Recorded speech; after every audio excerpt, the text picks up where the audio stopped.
जय झूले। तव्हां सभिनी खे सिंधी मातृभाषा जूं लख लख वाधायूं हुजनि।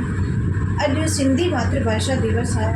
1967 में 10 अप्रैल ॾींहुं असांजे सिंधी भाषा खे भारतीय सांसद जे द्वारा सिंधी भाषा में संविधान में 8वें अनुच्छेद में शामिल थियो वियो।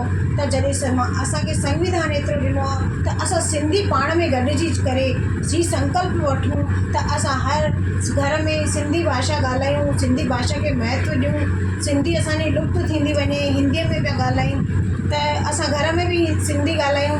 ऐं 10 अप्रैल ॾींहुं जेको सिंधी मातृभाषा दिवस आहे उनखे हमेशह ई सेलिब्रेट कंदा रहियूं। जीअं सिंधी अबाणी ॿोली, मिठड़ी अबाणी ॿोली, सिंधी अबाणी ॿोली, मिठड़ी अबाणी ॿोली। हीअ सिंध जीए सिंध वारा जीअनि, सिंध ॿोली अदरक वारा जीअनि। हीअ सिंध जीए सिंध वारा जीअनि, सिंध ॿोली अदरक वारा जीअनि। माण्हू रवनि ऐं मिठड़ी ॿोली सदा रहे सिंधूअ जी ॿोली। गली गली और घर घर गूंजन सिंध नगर जा नारा नारा नारा। जिए सिंध जिए सिंध वारा जीअनि, सिंध ॿोली अदरक वारा जीअनि। जय झूले।